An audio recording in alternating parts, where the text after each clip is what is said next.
Hello, book lovers, and welcome to Book Talk Radio Club. My name is Claire Perkins, and today I'm talking to author Jill Amy Rosenblatt. Jill is the author of the Fixer series, books in the crime fiction genre, and have been called fun, fast-paced, and packed with thrills. Katerina Mills is a New York City college student in a desperate situation. After ditching her cheating lover and boss, she's stuck in dead-end temp jobs. Her dad just ditched her mum, and he's promised to pay Kat's college tuition bill. She has 2 weeks to come up with $14,000 or she's out of her apartment, out of school and out of luck. A dangerous world.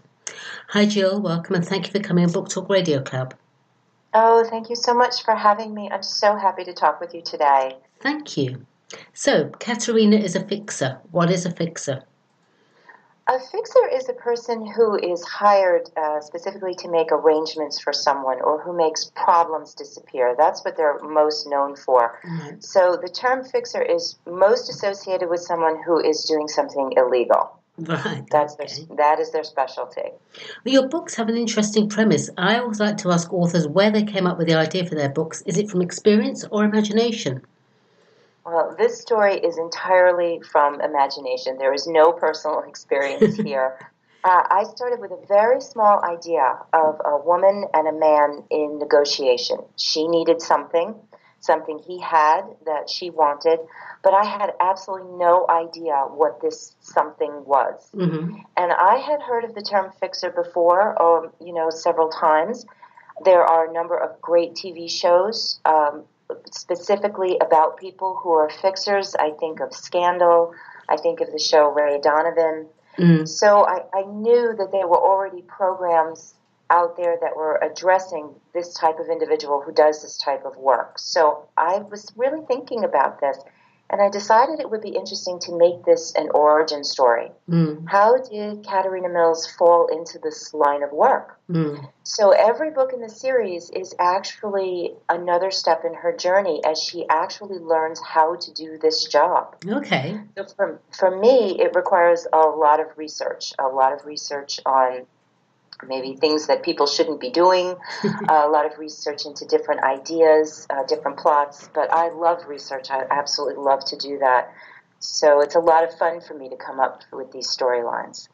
The most recent reports indicate there is $1.45 trillion in total US student loan debt. Here in the UK, there was a report on the number of students turning to prostitution to pay off their debts. I guess Katerina becoming a fixer is not quite as drastic and dangerous. Well, it's drastic and dangerous for her, but in a different way. Katerina approaches this as being absolutely desperate for money to support herself since her family members either can't or won't help her. Right. So working for this agency is going to give her very large amounts of fast cash that she needs to keep going to college and to pursue her dream, which is going to law school.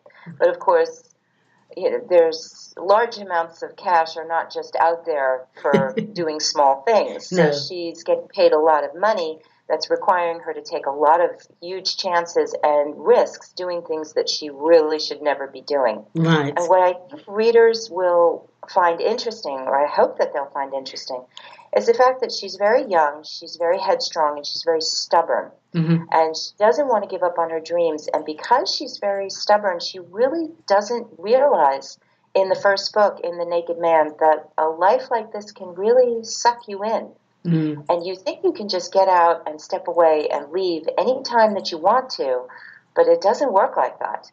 And the fact that she doesn't see that or doesn't want to see how drastic and dangerous this line of work really is something that I think readers might find interesting to kind of watch her go through this process. Yes, it does sound interesting. You've got some great reviews over on Amazon, including Jill Amy Rosenblatt wrote a terrific book that had me on the edge of my seat.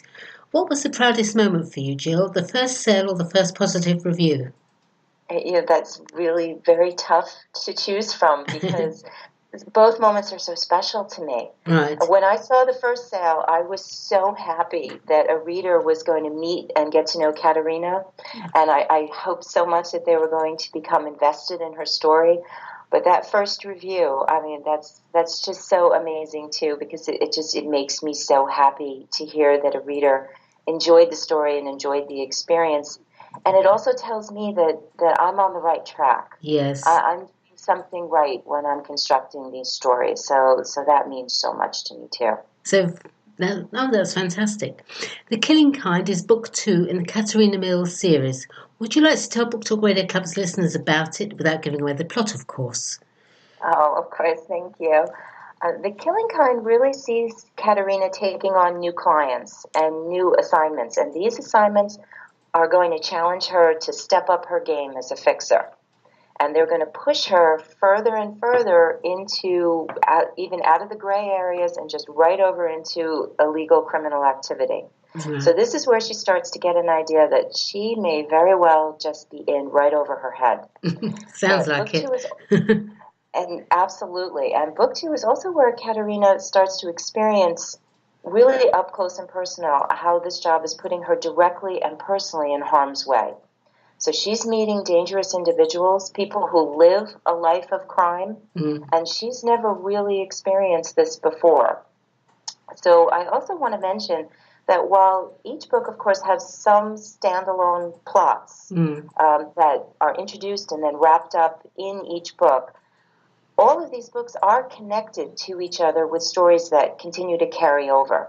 Right. So in The Killing Kind, readers will get to see that Katarina is actually haunted by one of her assignments from the first book, from The Naked Man. And what happened in The Naked Man is having some very far-reaching negative consequences that are continuing to follow her. And I will also say, I would like to also mention that Katarina, of course, needs help if she's going to get through this, and readers will get to see someone who is very special from The Naked Man who's going to return. He's become a bit of a fan favorite from what I can see in the reviews. He's also a very special character to me, so I'm very happy to say that he's going to make an appearance. I love books that are part of a series that you actually get to know the characters and you get to feel they're part of your life. And, yes, and you can't wait to see what happens to them next. Yes, you get to really get close to these characters, and you get the experience of having them continually come back to visit again and again. I'm also going to introduce several supporting characters in book 2 that I hope readers will enjoy meeting, and I plan to bring them back. So it's something for readers I hope that they will look forward to catching up with these people and seeing what's happening with them. You published 2 books back in 2008 and 2009, being Project Jennifer and For Better or Worse, both under the women's fiction genre. What made you jump to writing crime fiction with Katarina Mills series 7 years later?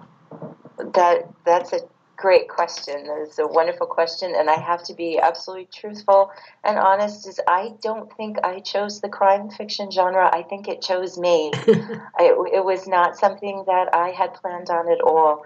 I do enjoy reading spy novels and mysteries. They're particular favorites of mine, such as the Gabriel Lalonde series by Daniel Silva. I like the Stephanie Plum series from Janet Ivanovich. I also really like watching movies that are crime suspense thrillers. Yeah. So I think as I was working out this idea and trying to decide where do I want to go with this, I was just naturally drawn to the genre that I was interested in exploring this, and it just seemed to be a perfect fit. So I think it picked me out. I didn't make any conscious decisions. You graduated with a bachelor's degree in writing and literature from Burlington College, and then went back again a few years later and earned a master's degree in literature and creative writing. How did that impact your writing skills? Tremendously. Absolutely tremendously. Going to Burlington was a wonderful experience. Those programs were so helpful, and I would specifically mention the master's degree. A concentration of the program was studying how to teach grammar and composition. That's something that I really wanted to study. Right. And in doing that, it had a tremendous effect on my writing and my editing skills. Okay. Learning how to really look at my work with a much more critical eye. Always looking to see how I can improve a sentence, right down to the sentence, to the word structure, putting it together, making it sharper, clearer, so that it has more impact on the reader. That really, I think, really upped my game as a writer and as an editor. So those programs were just fantastic. They were a great experience. I understand from your bio that you experienced a very bad case of writer's block. What steps did you take to overcome it? Because I know a lot of authors do experience this at one point in their life. It was very depressing to go through that. I really felt lost because writing is such a piece of who I am. So to be without that was very lonely experience, and you feel just that you're lost. But I was very fortunate. I have family, I have friends. They were really constantly encouraging me and challenging me to stop worrying so much and just get back to the joy of the process. I really was paralyzed with fear. Right. What if the story isn't good? What if the story falls apart? What if no one likes it? I really couldn't settle down and write anything. So they were just pushing me to stop thinking about all those things and get back to the work. And finally, I reached a point where I was really angry with myself. How come I'm not working at what I love to do? What is happening with me that I have just gone so far off the path? So something really just kind of broke loose, and I sat down to think about it, and that's when that original seed of an idea came up. And it took several months after that of really thinking about it until the stories started to come together. I was so excited when I wrote The Fixer, the Naked Man. I was so happy to be back at work, but I was so nervous that I wouldn't get through the process to the end, that I wouldn't have a completed story. And that's really one reason readers will notice that The Naked Man is kind of a smallish book. It's a novella. Right. And I didn't want to pressure myself at all, so I just wrote until I felt I was finished. Yeah. And I had said everything that I wanted to say. I had no page requirements, no word count, nothing like that. I just wrote until I felt I was done. And now the stories are coming out just fast and furious, and sometimes I find I have too much material. The Killing Con is a much larger book. The Last Romanov is going to be a pretty hefty-sized book. Because it's just all coming out now, and I can't seem to stop it. I can't turn the faucet off. So I was going to say, what's next for Jill Amy Rosenblatt? But you've just said you have another book coming out. When do you expect that to be published?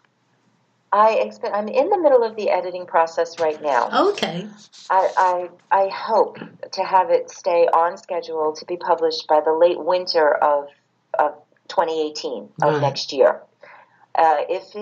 If it needs a little bit more tweaking, then that deadline to release might get pushed a little bit. But I'm in the middle of the editing process now, so the story is out. It's down on paper, and I'm working through it now, working through all the polishing and the edits. And then after that, books 4 through 6 are completely plotted out. So as soon as book 3 is published, I'm going to be getting to work right away on them. So I'm really looking forward to that. Oh, it's wonderful. Just wonderful. So tell me, Jill, where can Book Talk Radio Club listeners purchase your books? Both books in the Fixer series are available. They're in ebook format. They are in paperback format as well. They're available on Amazon and Barnes & Noble. The ebooks are also available on Kobo. And the first book, only I haven't gotten a chance to take care of formatting the second book, but the first book is available out on Smashwords. Wonderful. All right, well, thank you, Jill. That was absolutely fascinating. Please come back on Book Talk Radio Club when you've published your next book, and I'd love to chat with you and hear more. In the meantime, good luck for the future, and thank you, everyone, for listening to Book Talk Radio Club. Thank you, Jill. Oh, I want to thank you so much for having me on your program. It's been so much fun, and I've enjoyed talking with you. Oh, thank you very much. Bye now. Bye. Okay. Thanks, Jill. Just hang It's on. okay? How was that for you, okay? It was wonderful. I had such a great time. The questions were wonderful. I enjoyed it.